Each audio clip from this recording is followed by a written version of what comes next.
Wawa naman si Nuggets. Nagkasakit. Nagkasakit si Nuggets. So, pang 5 days na niya ngayon hindi siya kumakain. Then, after nun, nilagyan ko ng gamot yung aquarium niya. Tapos, ginawa ko lang din kalahati.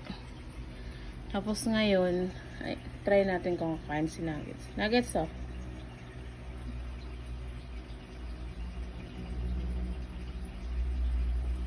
Dali na, kumain ka na. Kumain ka na. Kainin mo yan. Kanina kumain siya 2 piraso.